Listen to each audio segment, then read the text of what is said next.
Estamos en Galicia, en el noroeste de España. En lugares estratégicos encontramos recintos amurallados con extrañas construcciones circulares de piedra.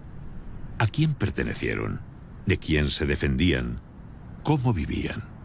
Son los vestigios arqueológicos del pueblo castreño. Este es el castro de Baroña, en Portodosón, en la ría de Noia. Así era en su tiempo.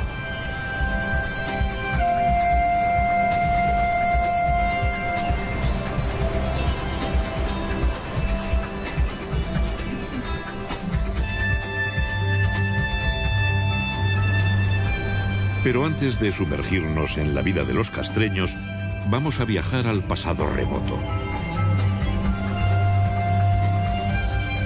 En estas tierras de escabrosas costas y enormes acantilados, el mar fue desde antaño una vía de comunicación entre los pueblos que habitaron el litoral del Océano Atlántico. El hombre del Paleolítico buscó cobijo en cavernas y abrigos naturales. Su vida itinerante de cazador-recolector le permitió sobrevivir en un entorno feraz y lleno de peligros. Su forma de vida conoció un cambio radical con la llegada de la agricultura. Fue entonces cuando comenzó a dejar su huella en el paisaje.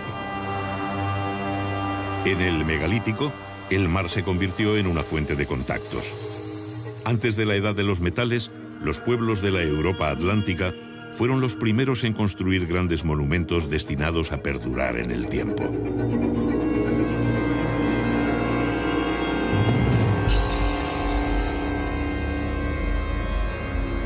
¿Qué significado tiene el alineamiento de más de 3.000 menhires de Karnak en la Bretaña francesa? Tardaron varios siglos en erigirlo, alrededor del 3300 a.C. ¿Por qué lo hicieron? En Irlanda, el túmulo funerario de Newgrange es uno de los monumentos megalíticos más importantes de Europa. Se construyó siglos antes que las pirámides de Egipto. Sus muros externos son de cuarcita. El panteón y los menhires que lo rodean están decorados con espirales, círculos y misteriosos trazos en zigzag. ¿Se trataba tan solo de una tumba? Hay estudiosos que lo describen como un enorme observatorio astronómico, al igual que el santuario de Stonehenge, que supuso la extracción, tallado y transporte de enormes bloques de piedra, algunos de hasta 30 toneladas de peso, desde una distancia de 70 kilómetros. Todavía nos preguntamos el porqué de estas titánicas obras, en las que era necesaria la movilización de grandes recursos humanos y económicos, además de una gran capacidad de planificación y organización. En Galicia, las primeras tumbas megalíticas aparecen alrededor del 4500 a.C. Consistían en cámaras funerarias construidas con enormes losas de piedra. Se las conoce como dólmenes. Colocadas verticalmente, las ciclópeas piedras formaban el aposento funerario y un pequeño corredor de acceso. El dolmen se sepultaba formando un túmulo de tierra y piedras. Las mayores losas se tallaban a medida para sellar el enterramiento.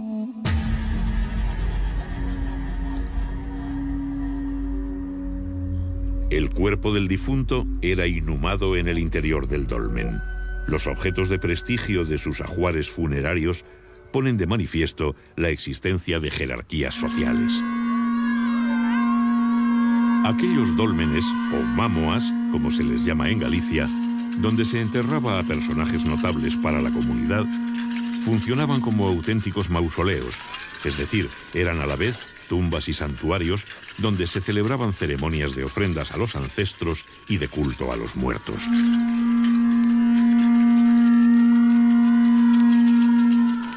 La desintegración de los restos orgánicos por el transcurso del tiempo y la acidez de la tierra dificultan el estudio de estos enterramientos megalíticos.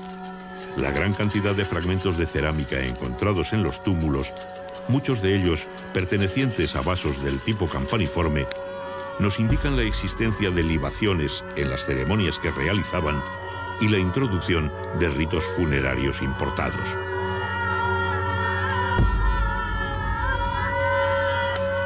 El colosal esfuerzo invertido por estas sociedades del final del Neolítico en la construcción de estos monumentos y su profusa presencia en el paisaje evidencian la importancia que tenían los antepasados y su profunda creencia en el más allá, en la vida después de la muerte.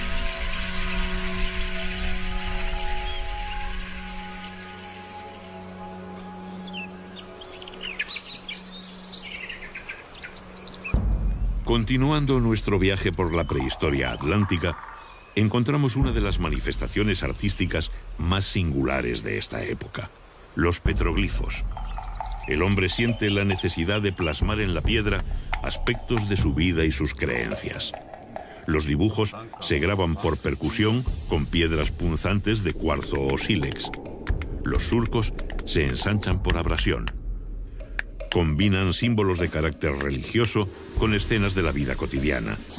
Las Rías Bajas gallegas son el principal foco de arte rupestre atlántico, presente también en las Islas Británicas y en la Bretaña francesa.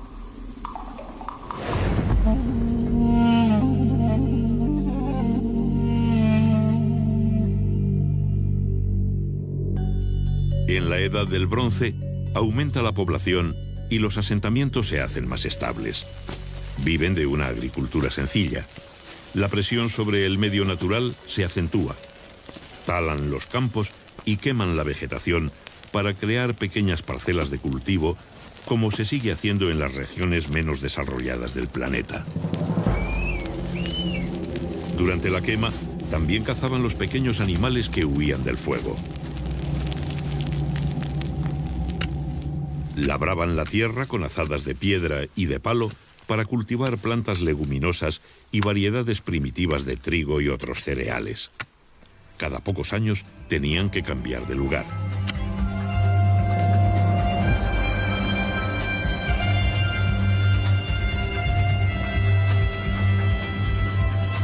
La ganadería cobra mayor importancia como actividad económica. Constituye una incipiente industria de productos como carne, lácteos, pieles y lana.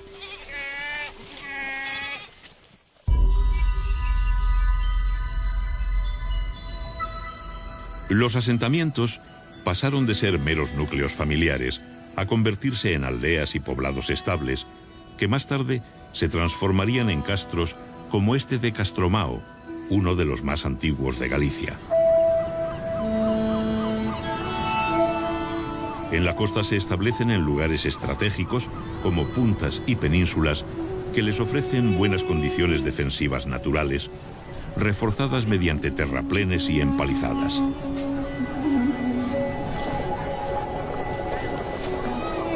Son de pequeñas dimensiones y están habitados por unas pocas familias. Su ubicación les proporciona el acceso directo a la gran variedad de recursos que les ofrece el mar. Viven principalmente de la pesca, el marisqueo y los cultivos de huerta. Sus recursos se complementan con la ganadería y la recolección de frutos silvestres. El mar se convierte en una puerta abierta a contactos e intercambios culturales y comerciales con otros pueblos.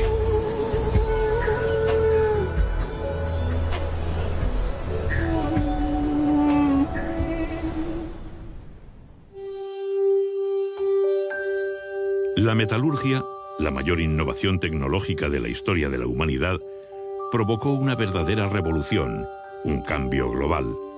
Algunas piezas metálicas se convierten en bienes de prestigio y pasan a ser de gran valor. Los útiles de piedra pulimentada sirvieron de modelo a las nuevas herramientas de bronce. Desde la aparición de la metalurgia, en torno al 2500 a.C., las manufacturas metálicas fueron objeto de intercambio a lo largo de las costas atlánticas y más allá. Un intenso tráfico marítimo unía la península ibérica, las islas británicas y la zona del Canal de la Mancha. Navegaban en embarcaciones construidas con mimbre y revestidas de pieles impermeabilizadas con sebo.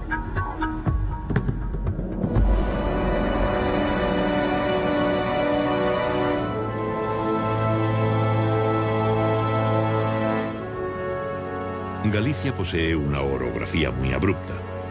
Cuenta con numerosos sistemas de monte bajo, mesetas, valles y montañas que se elevan a más de 2000 metros de altitud, con sus laderas tapizadas por una exuberante vegetación de especies de hoja caduca, como hayas, robles y alisos. En las sierras centrales y orientales nacen los numerosos ríos que jalonan su geografía, cauces que descienden desde sus nacimientos en las cumbres y se abren paso esculpiendo el paisaje. En sus riberas cubiertas de helechos crece el bosque milenario que permanece en constante penumbra.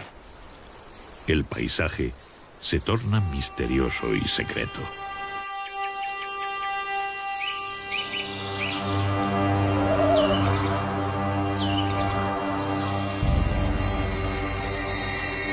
Las sociedades de la Edad del Bronce sacralizaron la naturaleza con divinidades asociadas a montañas, ríos, manantiales, lagunas y bosques.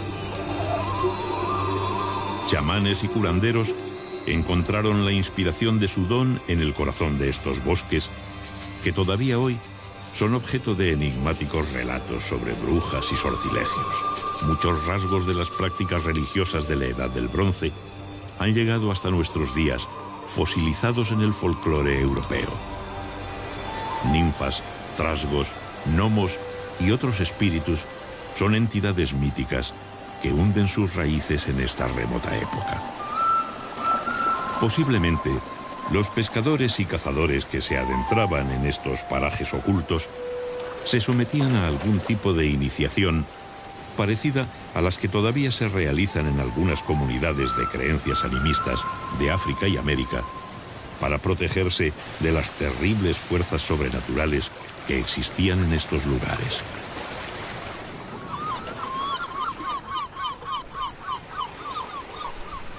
El marisqueo en las costas y rías gallegas es una actividad que se remonta a la noche de los tiempos. El llamado fenómeno de afloramiento provoca un extraordinario aumento del fitoplancton en el agua que convierte este litoral en un área de pesca y de biodiversidad única en el mundo. Los pobladores de finales del Bronce y principios de la cultura castreña capturaban crustáceos entre las rocas de la zona intermareal. También consumían percebes, mejillones, lapas y caracoles marinos. La pesca se documenta por los numerosos restos de peces encontrados, como merluzas, caballas, jureles, besugos, congrios y un sinfín de especies más.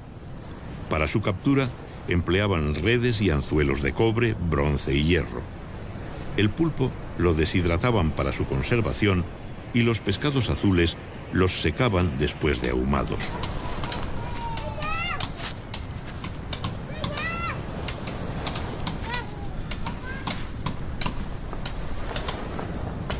La mayoría de las comunidades castreñas eran autosuficientes para cubrir sus necesidades básicas. Incluso tenían capacidad para producir excedentes. En sus corrales criaban animales domésticos como conejos, cerdos y algunas aves. Las necesidades que no podían satisfacer, como la sal y los minerales destinados a la metalurgia, motivaban constantes trueques con otras aldeas. El curtido de pieles era la base de la industria del cuero. Con ellas confeccionaban todo tipo de accesorios del vestido, correajes y calzado.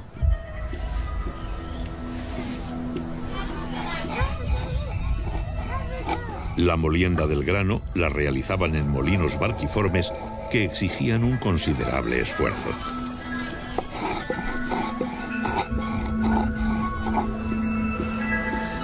Los poblados eran agrupaciones de familias que compartían gran parte de sus recursos. Muchos de los trabajos relacionados con el sustento se realizaban para toda la comunidad.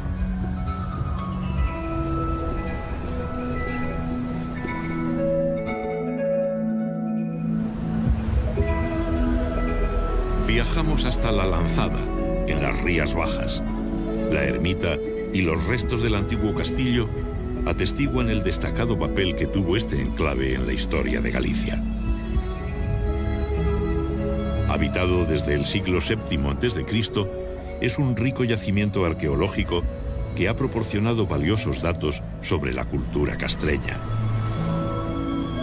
Desde sus comienzos, fue un enclave dedicado al comercio marítimo. Aquí arribaban barcos procedentes del sur de la península ibérica, cargados con gran variedad de mercancías. En las inmediaciones de este asentamiento existían vetas de estaño, metal que los mercaderes recibían como pago en sus transacciones comerciales. En nuestras excavaciones arqueológicas en la Lanzada hemos encontrado evidencias materiales de los intercambios comerciales entre fenicios, cartagineses y castreños. Por ejemplo, aquí tenemos restos de ánfora. Las ánforas las traían los fenicios y los cartagineses en barcos que se apostaban aquí en la ensenada de Alanzada, y acompañando estos objetos aparecían también perfumarios, joyas, etcétera, ¿no? En este sentido, Alanzada fue un enclave comercial importantísimo en las relaciones entre el norte y el sur, entre el Atlántico y el Mediterráneo, ¿no? Gracias a esta navegación fenicia que llegaba aquí a Alanzada, ¿no?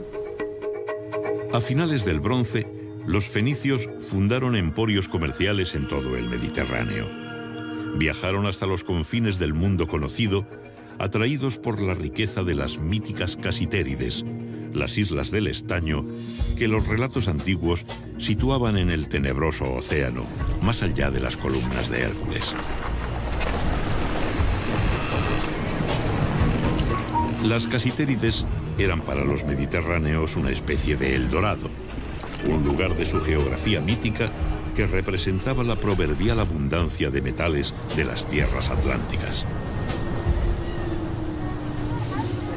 Comerciaron con los pueblos atlánticos durante centurias hasta la caída de Cartago en el siglo II a.C. Traían vajillas, joyas, tejidos, conservas, sal y metales. A comienzos del primer milenio a.C., los fenicios ya habían introducido el hierro y el vidrio en los circuitos meridionales del comercio atlántico.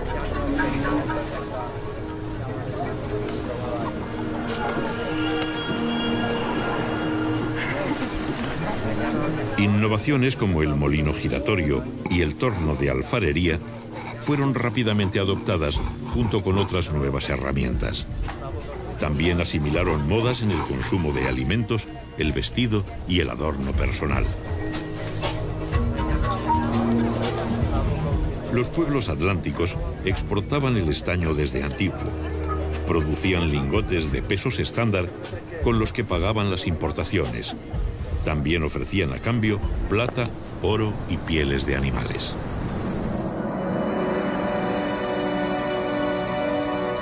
A comienzos de la Edad del Hierro, en los poblados de altura de toda Europa se construyen defensas y murallas. El colapso de civilizaciones mediterráneas como la micénica y la hitita provocó el hundimiento del comercio. Los metales comenzaron a escasear y se encarecieron. Los poblados tuvieron que fortificarse para defender sus reservas y su producción metalúrgica de los ataques de las bandas de pillaje. En toda Europa se vive un ambiente de mayor actividad bélica.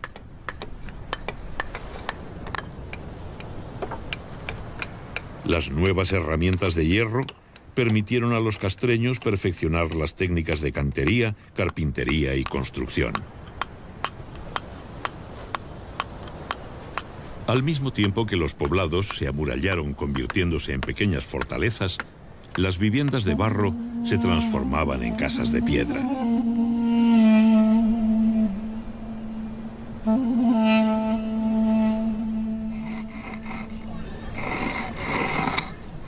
Un significativo aumento de la población multiplicó los castros en el territorio. La tecnología agrícola permitió explotar con más efectividad los suelos de los valles, mucho más productivos. Los nuevos asentamientos se situaron en las tierras bajas. Los intercambios económicos y culturales se hacen más fluidos, especialmente con las islas británicas, hacia donde nos dirigimos ahora para saber cómo vivían sus antiguos pobladores.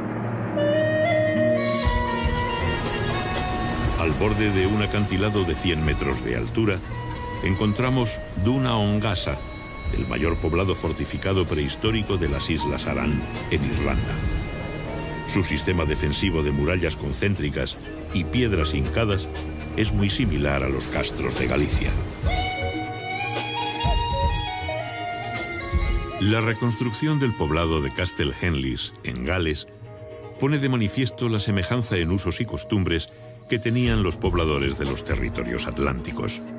Sus casas de planta circular, paredes de piedra y techumbre cónica vegetal son prácticamente iguales a las castreñas. Las paredes enlucidas muestran dibujos circulares y cruciformes de simbología solar.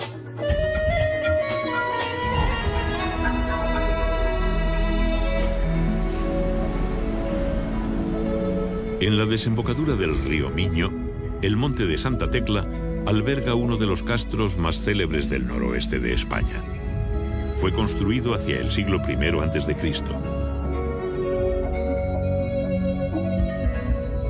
Desde el yacimiento arqueológico se presencia uno de los paisajes más bellos de Galicia. Casas, escaleras, hogares, vías empedradas y conducciones de agua nos hablan de una sociedad que llegó a un considerable desarrollo técnico para su época. Los canteros labraban las piedras de diferentes maneras para adaptar las construcciones al terreno. Los grandes corrales que se aprecian en algunos yacimientos nos indican la importancia que tuvo el ganado vacuno, que les proporcionaba fuerza de tiro, alimento, pieles y abono.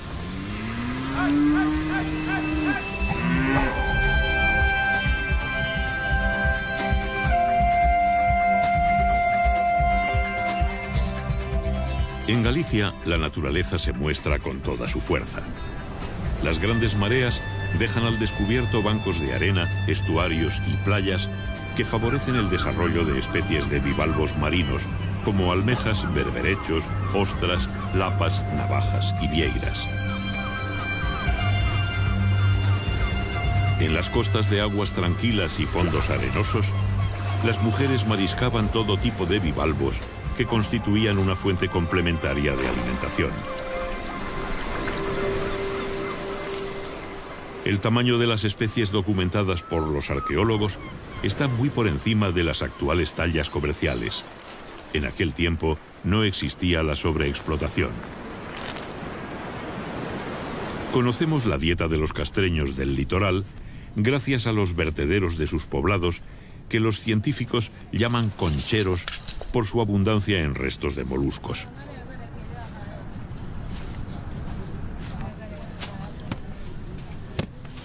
La actividad textil estaba a cargo de las mujeres. Los numerosos restos de husos y pesas de telar encontrados en las excavaciones revelan que la confección de tejidos era de gran importancia para estas comunidades. El lino y la lana constituían la base de la industria textil, que también incorporó las innovaciones mediterráneas. Telares compuestos y de placas, ruecas y sarillos permitieron perfeccionar la hilatura y el tejido. Del exterior llegaron nuevas influencias en el vestido y adorno personal. El afeitado se pone de moda. Para preservar el grano de la humedad, fabricaban los cabazos de mimbre, que fueron los precursores de los típicos hórreos gallegos.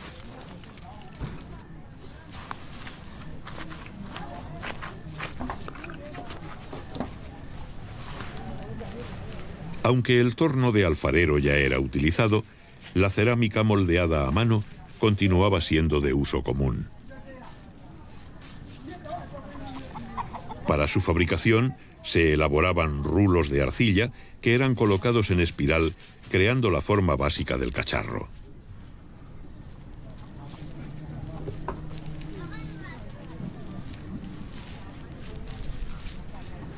Después se unían entre sí las tiras de arcilla, se alisaba la superficie y se daba la forma definitiva. Luego lo dejaban secar completamente antes de someterlo al fuego.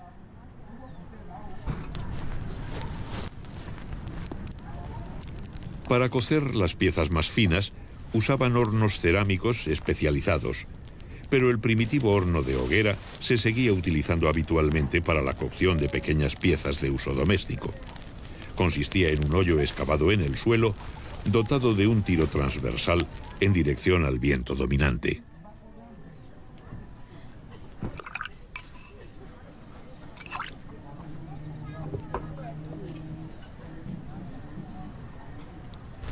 Más tarde, la pira se cubría parcialmente con tierra para concentrar el calor.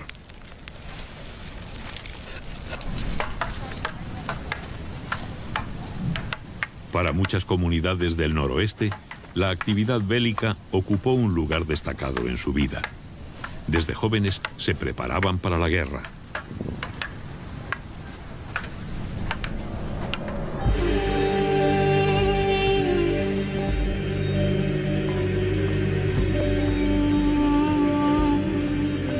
Los castros perfeccionaron su aparato defensivo con una sucesión de fosos y parapetos que rodeaban la muralla. También se reforzaron las defensas en las puertas de acceso con muros y torreones que las flanquean. Estaban construidos para ver y ser vistos.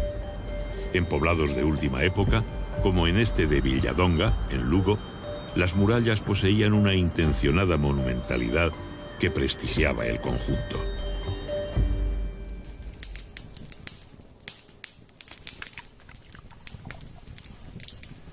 Los forjadores cobran un papel muy importante. La guerra y la defensa de los bienes comunales ante el pillaje les otorgan un estatus especial. De ellos depende la producción y la mejora de las armas.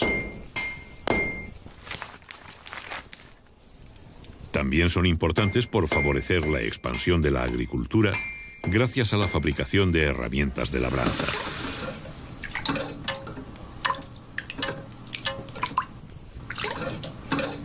Los guerreros galaicos ceñían un puñal al cinto y portaban un escudo redondo llamado caetra. Podían llevar una espada o varias lanzas. Se protegían con cascos, corazas y grebas y se adornaban con torques, brazaletes y diademas. Los hombres, las mujeres y los niños que vivían en los castros formaban parte de una sociedad guerrera y campesina. La guerra era muy importante en estas comunidades y eso se refleja en el hecho de que sus poblados, sus asentamientos, los castros, están fortificados con fosos, con parapetos, con empalizadas, como vemos en este poblado, ¿no? Era una guerra importante, había una guerra para buscar botín entre distintas aldeas, había captura de ganado, de mujeres, y eso aparece muy bien reflejado en lo que son las referencias de los geógrafos latinos y griegos cuando nos hablaban de las comunidades castreñas. En las sierras de Galicia pastan en libertad caballos de razas autóctonas con rasgos arcaicos. Son descendientes de aquellos que habitaron aquí hace más de 2 milenios.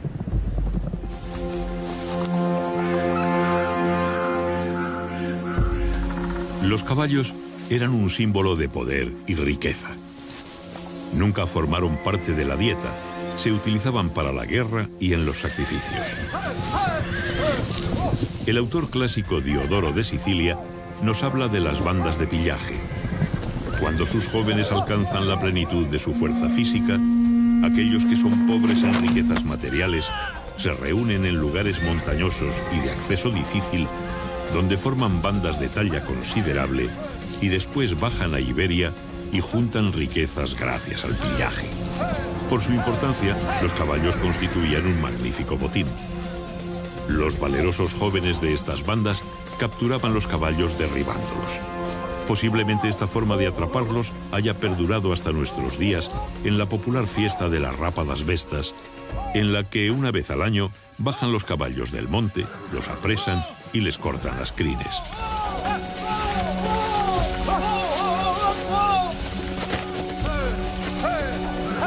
El historiador grecolatino Estrabón, al que debemos las mejores descripciones sobre este periodo, describe a los jóvenes castreños. Son hábiles en emboscadas y exploraciones, ligeros y capaces de salir de los peligros.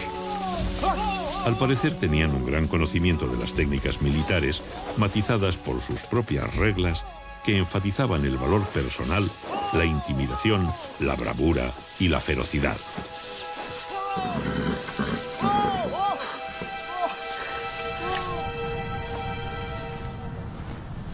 Se puede suponer la existencia de ceremonias iniciáticas. Para ser aceptados como guerreros, los jóvenes debían superar una prueba: la caza de algún animal salvaje, como un oso, un lobo o un jabalí, o matar a un enemigo.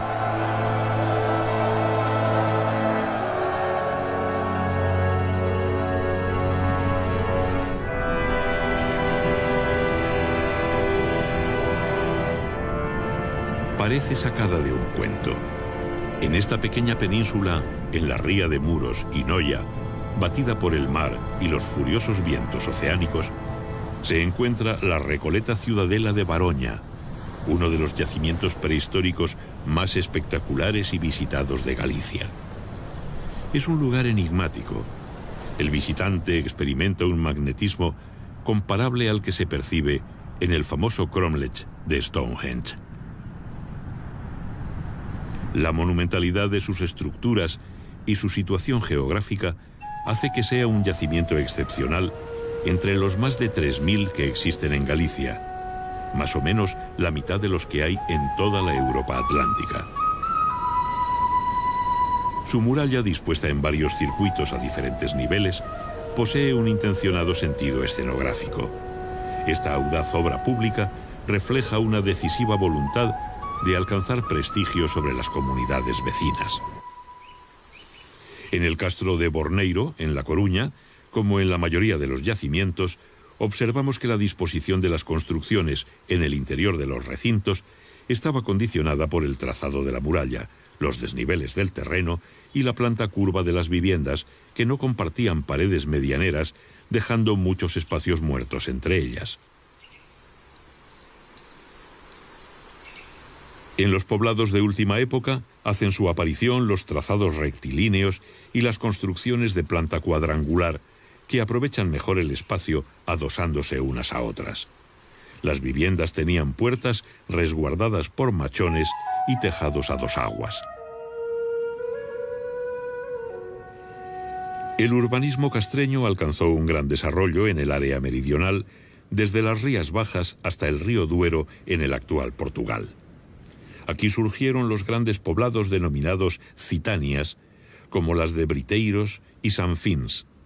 Eran protociudades que concentraban una gran población y cumplían un papel central en la organización territorial. En la misma época se construyen los llamados monumentos con horno o saunas castreñas, como esta de Punta dos Prados, en Ortigueira, en la provincia de La Coruña. Una de las mejor conservadas es la del castro de Briteiros. Estrabón nos cuenta que los galaicos tomaban baños de vapor y luego de agua fría. Estaban construidas con grandes placas de piedra que las aislaban del exterior.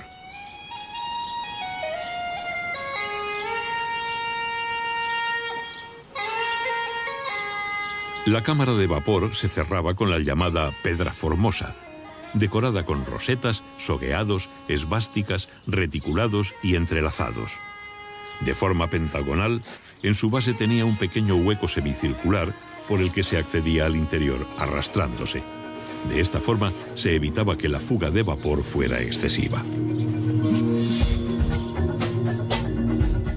La sauna castreña era de planta rectangular parcialmente soterrada, con tejado a dos aguas y dividida en 3 cámaras y un atrio. El agua se canalizaba hacia el interior para ser calentada en contacto con piedras candentes en la cámara del horno. Otro magnífico ejemplo de sauna lo encontramos en Sanfins, también en Portugal. Según algunos autores, la práctica termal castreña tenía un marcado carácter religioso relacionado con ritos iniciáticos guerreros y de purificación. Se las llamó pedras formosas por la belleza que poseía la primera que se encontró en Briteiros a finales del siglo XIX.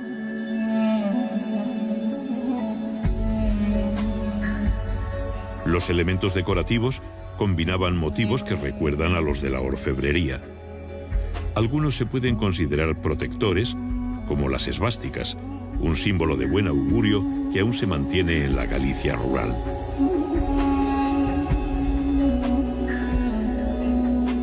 Los diseños decorativos castreños son geométricos con un predominio de la línea curva. Se cree que estos elementos arquitectónicos buscaban la ostentación para expresar el prestigio social de los moradores de las casas.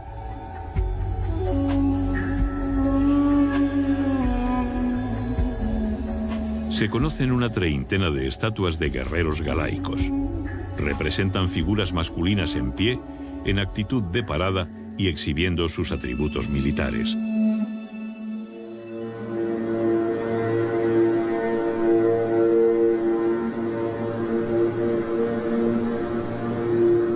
Ocultos en lo más profundo de los bosques se encontraban los santuarios castreños dedicados al dios Lugh, el más importante del panteón céltico.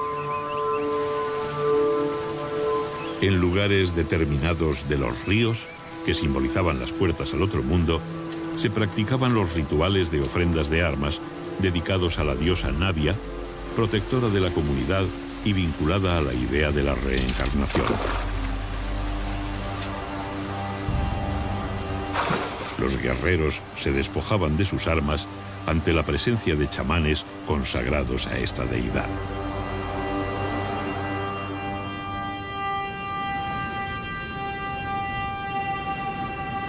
Creían en dioses hacedores del mundo, en divinidades relacionadas con la guerra, el vigor físico y la fuerza, y en deidades relacionadas con la producción y la abundancia. Existía una clase sacerdotal especializada con gran influencia sobre la comunidad. Druidas, chamanes y adivinos eran consultados y reverenciados por ser hombres sagrados, portadores del conocimiento arcano que podían ver más allá del mundo de los vivos. Sus predicciones y consejos eran seguidos por nobles y guerreros. Las sociedades antiguas no conocían el laicismo, y como todavía sucede en África, casi todos los aspectos de la vida tenían una dimensión mágico-religiosa. Por ello, las constantes ofrendas y sacrificios rituales de marcado carácter céltico. Desde su origen en el norte de los Alpes, la lengua celta se extendió por todo el occidente, llegando a la península ibérica, donde se hablaban variantes arcaicas de esta lengua. En muchos lugares donde actualmente se ven cruces, antiguamente había estelas dedicadas a los lares viales. La Iglesia los sustituyó desde el siglo VI. Eran deidades domésticas relacionadas con los espíritus de los antepasados que se creía vagaban por los caminos. Estrabón nos cuenta que colocaban a los enfermos en los cruces de caminos para ser curados por espíritus de los que habían sufrido una enfermedad similar. Muchos de los santuarios dedicados a estos dioses fueron cristianizados mediante los cruceiros, omnipresentes en toda Galicia.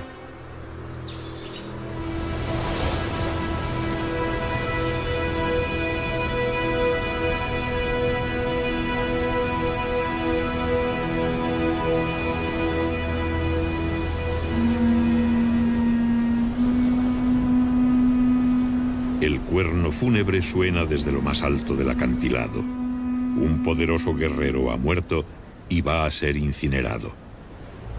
Estos farallones que se adentraban en el mar, al igual que las islas, eran considerados territorios limítrofes entre el mundo de lo terrenal y el sobrenatural, situado en un lugar lejano en medio del océano.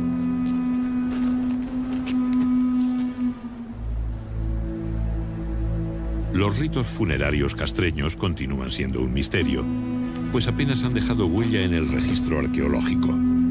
Pero recientemente, un importante descubrimiento realizado en Villalba, en la provincia de Lugo, de una necrópolis de pequeñas fosas con vasijas que contienen cenizas, nos remite a la tradición de las incineraciones célticas.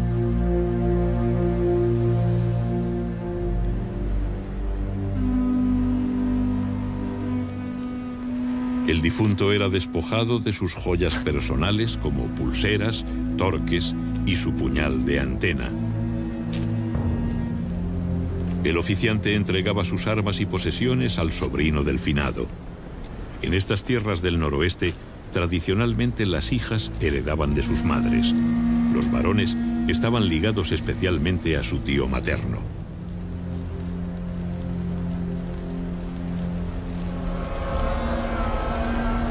Una vez prendida la pira, los congregados comenzaban a emitir el abellón, un sonido gutural que recuerda el vuelo del abejorro. Hasta hace pocas décadas se realizaba en algunos velatorios de Galicia. El cuerno sonaba con fuerza para llamar a los espíritus de los antepasados para que acompañasen el alma del difunto más allá de la línea del crepúsculo marino, donde se situaba el paraíso de los celtas.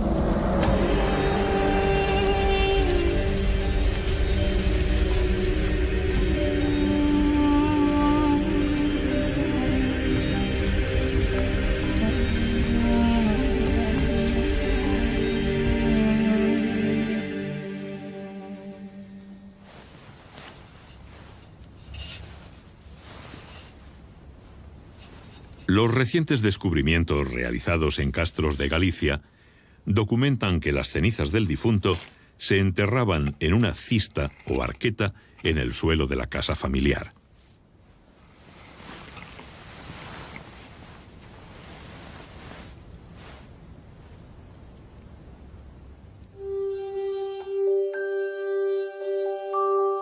Este carro funerario del Museo Martins Sarmiento de Guimaraes muestra cómo trabajaban el metal desde el tercer milenio a.C. En la época castreña se llegó a alcanzar un exquisito refinamiento. Pulseras, pendientes, brazaletes y torques de oro fusionaban los gustos europeos con las influencias mediterráneas. El tesoro de Caldas, del que una parte se encuentra en el Museo de Pontevedra, está datado en el Bronce final. Compuesto por lingotes en anillo, brazaletes, diademas, cuencos ceremoniales y peines de oro, pesaba en total 37 kilos. Todas las piezas se ajustan al sistema de pesos del ciclo fenicio, lo que indica que ya en ese tiempo la orfebrería era objeto de exportación. El castro de San Cibrao de Las, en Orense, es uno de los más grandes y mejor conservados. Vemos conjuntos de viviendas y almacenes que abren sus puertas hacia un patio central enlosado. La independencia social y espacial de estas unidades denota la marcada autonomía económica de cada familia.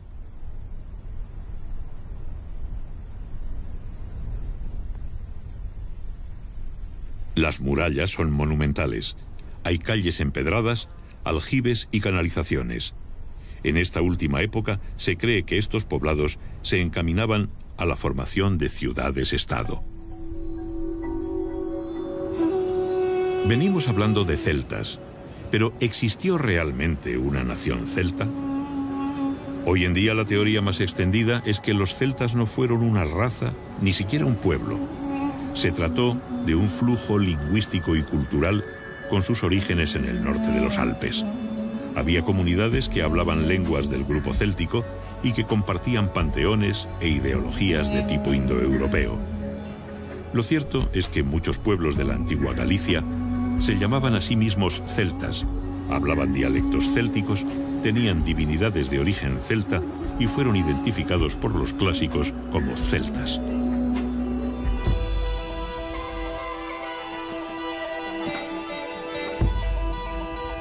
Los banquetes siempre han favorecido la fraternidad entre los comensales. En aquella época, y según el cronista Estrabón, en ocasiones especiales, los jefes castreños de diferentes clanes celebraban banquetes que adquirían un carácter de ritual. El cronista grecolatino nos cuenta que se sentaban en bancos construidos alrededor de las paredes, situándose según edad y dignidad. La comida se la iban pasando en rueda, mientras bebían el escaso vino del que disponían. En sus recetas, en lugar de aceite, empleaban mantequilla. También describe que al final bailaban en círculo al son de la flauta, dando saltos y cayendo de rodillas.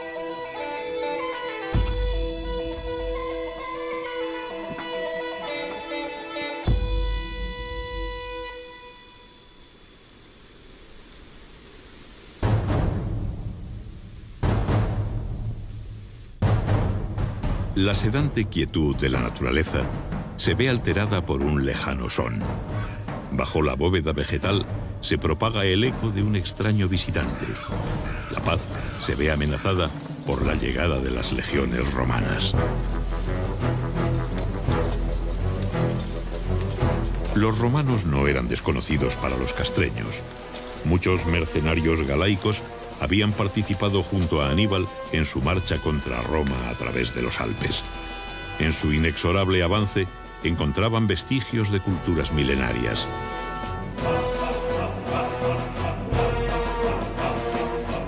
En la comarca del Bierzo, lindando con la actual Galicia, el fantasmal paisaje de las Médulas sobrecoge por su magnitud. Sus paredes verticales son el resultado de una demolición premeditada de la montaña que existía antes de la llegada de los romanos. Era el mayor yacimiento de oro del occidente romano, donde se aplicaron procesos de extracción del metal que se usarían hasta la Revolución Industrial. Para acceder a los filones de oro de las profundidades, los mineros romanos demolían enormes masas de tierra mediante el sistema de ruina montium.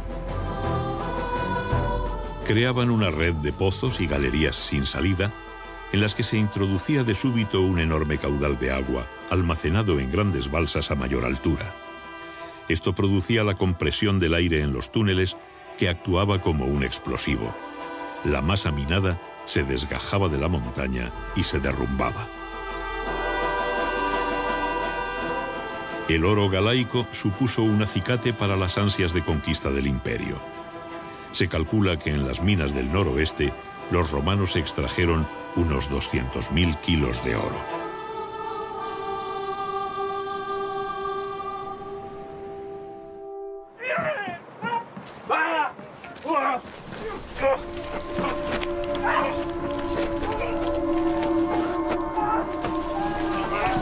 Los castreños han capturado a un tribuno romano y se disponen a sacrificarlo para utilizar su cuerpo en un ritual de adivinación.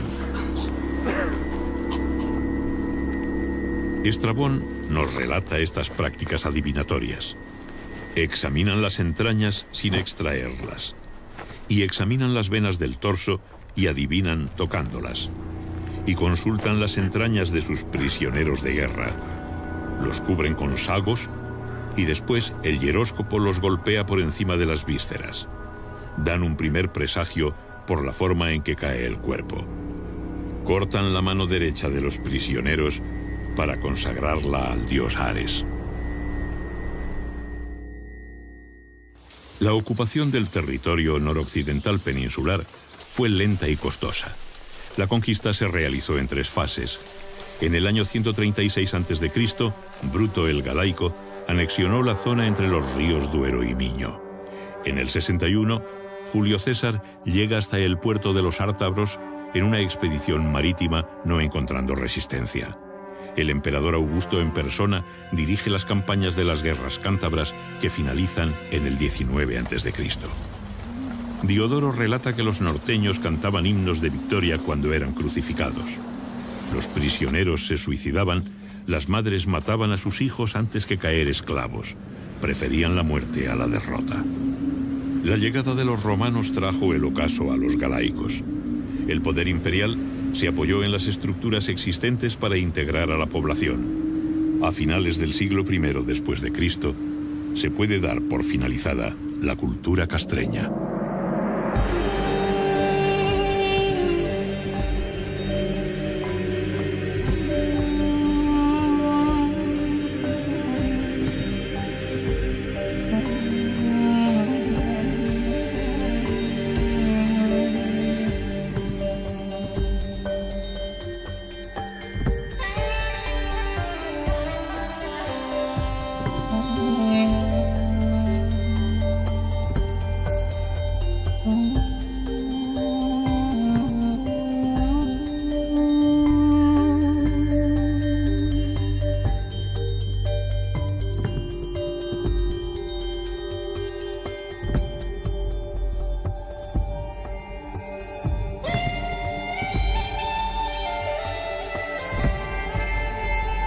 Y la acidez de la tierra dificultan el estudio de estos enterramientos megalíticos.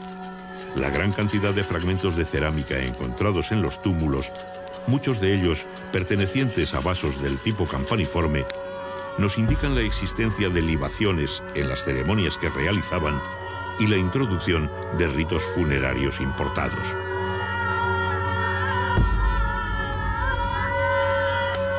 El colosal esfuerzo invertido por estas sociedades del final del Neolítico en la construcción de estos monumentos y su profusa presencia en el paisaje evidencian la importancia que tenían los antepasados y su profunda creencia en el más allá, en la vida después de la muerte.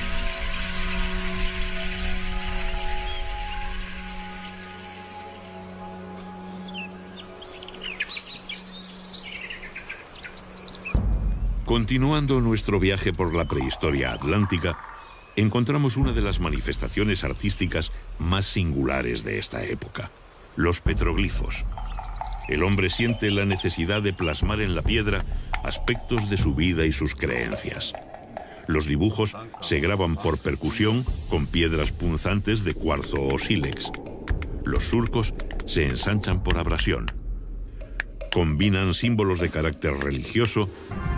Este es el castro de Baroña, en Portodosón, en la ría de Noya. Así era en su tiempo.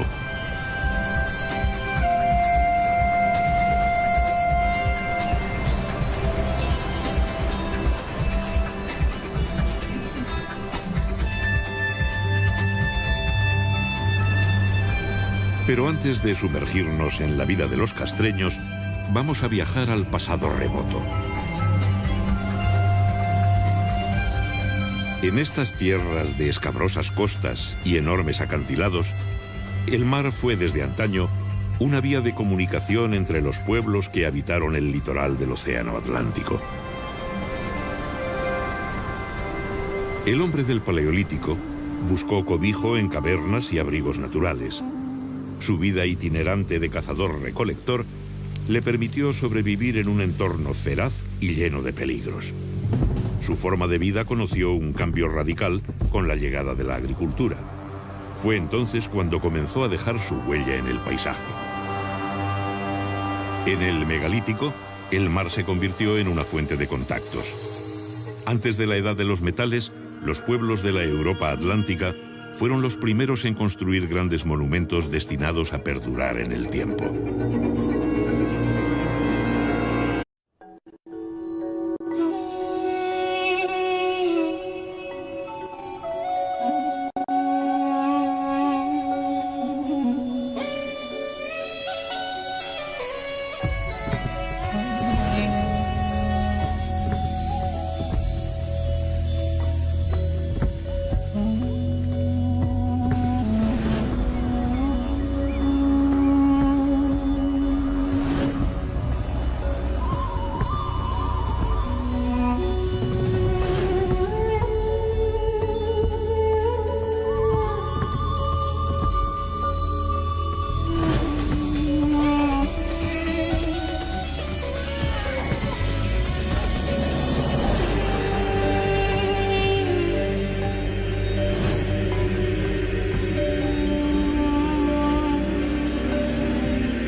Estamos en Galicia, en el noroeste de España. En lugares estratégicos encontramos recintos amurallados con extrañas construcciones circulares de piedra. ¿A quién pertenecieron? ¿De quién se defendían? ¿Cómo vivían? Son los vestigios arqueológicos del pueblo castreño.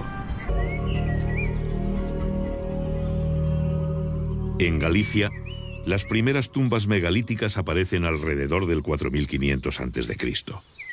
Consistían en cámaras funerarias construidas con enormes losas de piedra. Se las conoce como dólmenes.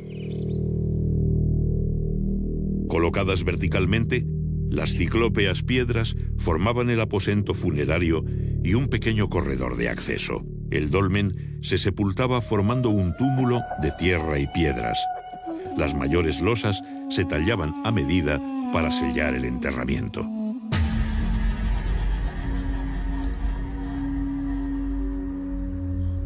cuerpo del difunto era inhumado en el interior del dolmen. Los objetos de prestigio de sus ajuares funerarios ponen de manifiesto la existencia de jerarquías sociales. Aquellos dólmenes, o mámoas, como se les llama en Galicia, donde se enterraba a personajes notables para la comunidad, funcionaban como auténticos mausoleos, es decir, eran a la vez tumbas y santuarios donde se celebraban ceremonias de ofrendas a los ancestros y de culto a los muertos.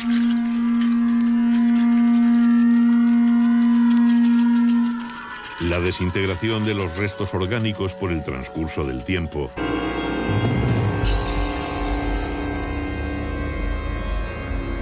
¿qué significado tiene el alineamiento de más de 3000 menhires de Carnac en la Bretaña francesa? Tardaron varios siglos en erigirlo, alrededor del 3300 a.C. ¿Por qué lo hicieron? En Irlanda, el túmulo funerario de Newgrange es uno de los monumentos megalíticos más importantes de Europa. Se construyó siglos antes que las pirámides de Egipto. Sus muros externos son de cuarcita. El panteón y los menhires que lo rodean están decorados con espirales, círculos y misteriosos trazos en zigzag. ¿Se trataba tan solo de una tumba?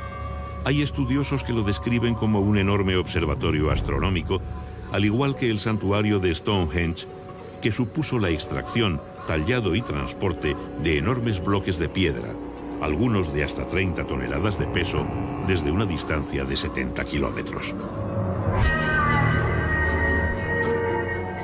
Todavía nos preguntamos el porqué de estas titánicas obras en las que era necesaria la movilización de grandes recursos humanos y económicos, además de una gran capacidad de planificación y organización.